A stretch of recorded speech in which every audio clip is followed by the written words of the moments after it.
Bom dia, turminha. Vai começar mais uma aula de português, né, dessa semana. Turma 7º ano, professora Vanessa Pinheiro, Escola Cincinato Furtado Leite. Agenda do dia 23/11 de 2020. Vídeos motivacionais, explicação do slide, atividade do livro, né, capítulo 7, resenha, crítica, uma opinião consistente. Questões 1, 2 e 3 das páginas 216 e 219. Tema: como funciona uma resenha crítica? Questões 1 e 2 da página 219. Atividade estudo em casa 29, né? Explicação da atividade. Resenha crítica, né? O que é resenha crítica? É uma descrição minuciosa que compreende certo número de fatos. É a apresentação do conteúdo de uma obra. Consiste na leitura, resumo, na crítica e na formulação de um conceito de valor do livro feito pelos resenhistas. A resenha crítica em geral é elaborada por um cientista que, além do conhecimento sobre o assunto, tem a capacidade de juízo crítico. Também pode ser realizada por estudantes, nesse caso como exercício de compreensão e crítica. A finalidade de uma resenha é informar o leitor de maneira objetiva e cortês sobre o assunto tratado no livro ou artigo, evidenciando a contribuição do autor, novas abordagens, novos conhecimentos, novas teorias. A resenha visa, portanto, apresentar uma síntese das ideias fundamentais da obra. É um texto que, além de resumir o objeto, faz uma avaliação sobre ele, ou seja, uma crítica, apontando os aspectos positivos e negativos. Trata-se, portanto, de um texto de informação e de opinião, também denominado como recepção crítica. O objetivo da resenha é divulgar objetos de consumos culturais, livros, filmes, peças de teatro, né, dentre outros. Por isso, a resenha é um texto de caráter efêmero, pois envelhece rapidamente, muito mais que os outros textos da natureza opinativa. Ao ler, né, você tem que identifique o texto, o tema tratado pelo autor, né, Destaque as partes mais importantes. Qual a posição do autor sobre o tema? Qual a sua posição sobre o assunto tratado, né? Ao ler um livro, você precisa primeiramente ou assistir um filme, né? Identificar o tema tratado, né? Destacar as partes importantes.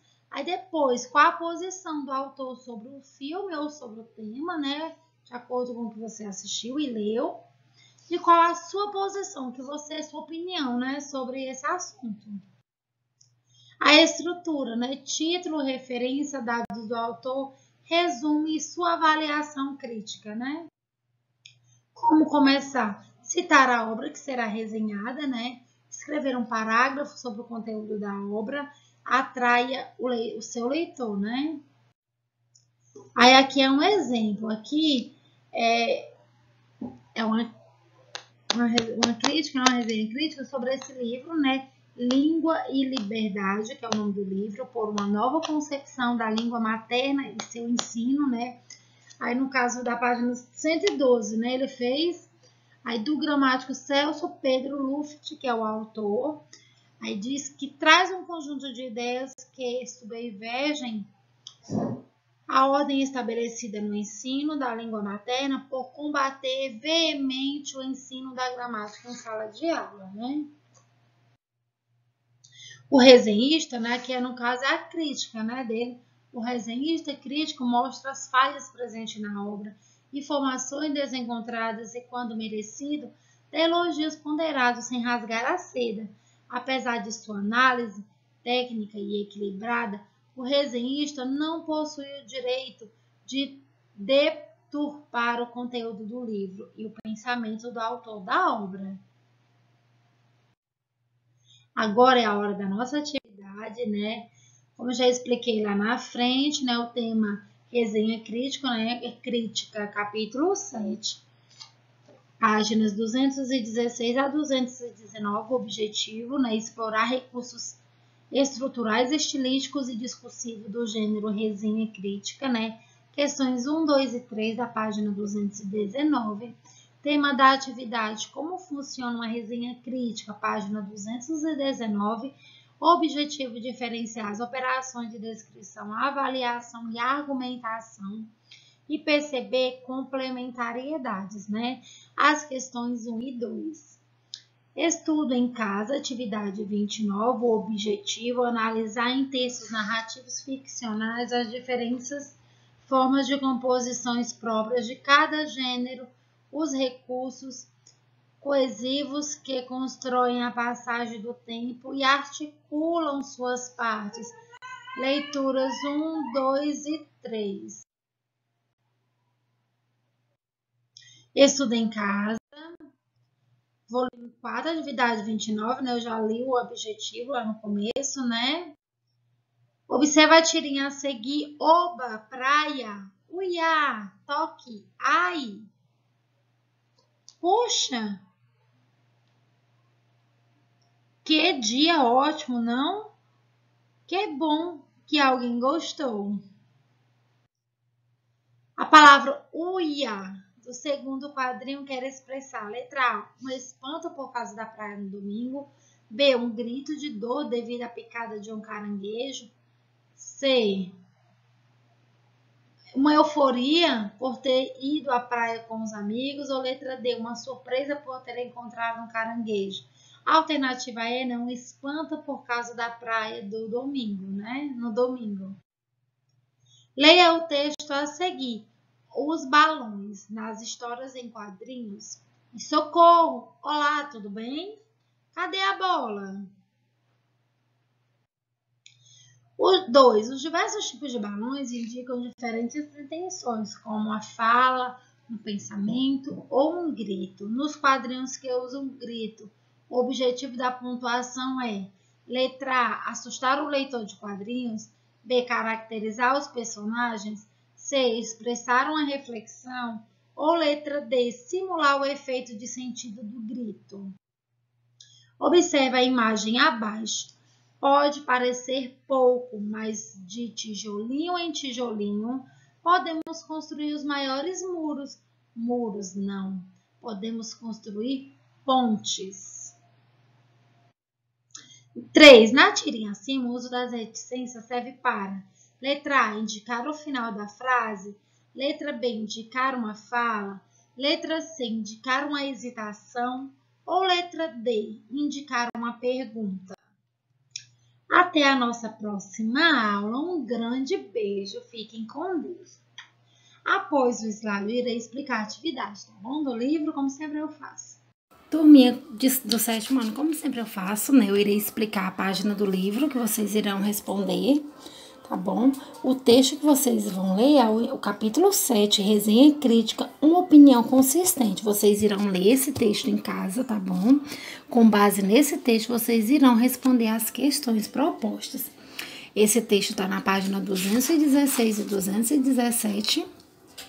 A primeira questão pergunta o seguinte: o texto apresenta ao leitor os 2 primeiros volumes do premiado mangá Solanin. A letra A: identifique e caracterize os protagonistas desse mangá. Quem são os protagonistas desse texto, né? Segundo ele, né? Os protagonistas são os jovens, né? Aí tem lá o nome dos jovens, Meiko e No, né? Aí tem dizendo onde é que eles trabalham, só uma dica, tá bom? Você procura lá onde é que eles trabalham. Tem o seu companheiro, né? Que é Naruo Teneda, né? E tem falando também o que é que ele é, né? Que no caso ele é um ilustrador. E tem lá a continuaçãozinha, vocês irão ler para continuar respondendo, tá bom? É só uma dicasinha por onde vocês devem começar. A letra B: em Solanin não há um vilão ou inimigo, o que aparece como obstáculo para os protagonistas, né? Qual é o obstáculo, né? Não é um vilão, né? Mas o obstáculo é o quê? É a vida adulta, né?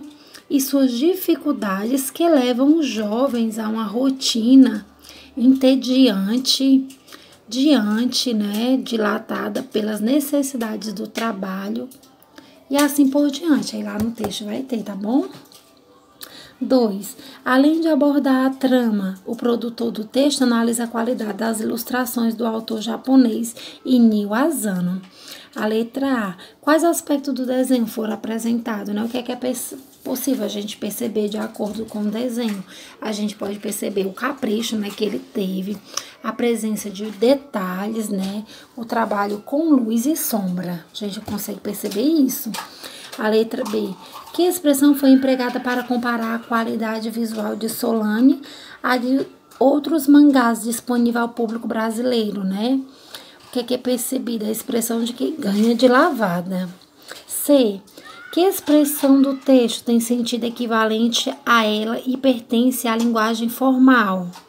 A expressão que é muito superior. Letra D: o que é a expressão informal desenho feito nas coxas indicadas sobre a opinião do autor da resenha sobre boa parte dos mangás semanais, né? A expressão revela o quê? Que muitos desses mangás são feitos de modo descuidado, apressadamente, sem capricho, né?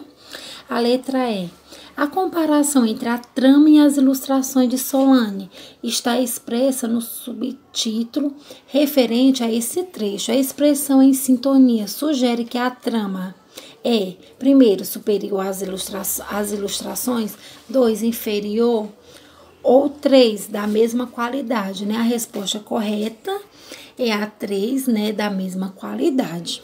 3. O texto também faz observações quanto à qualidade da publicação. A.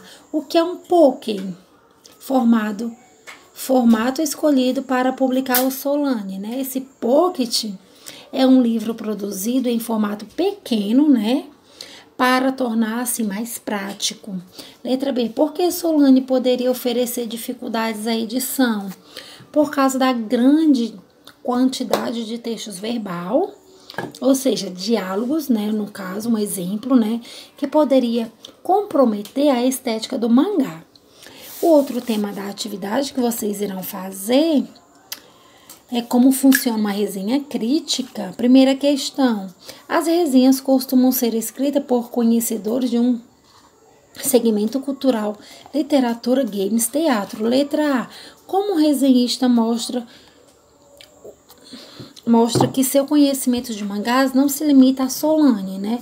O resenhista, ele menciona que outro mangá da mesma editora, né?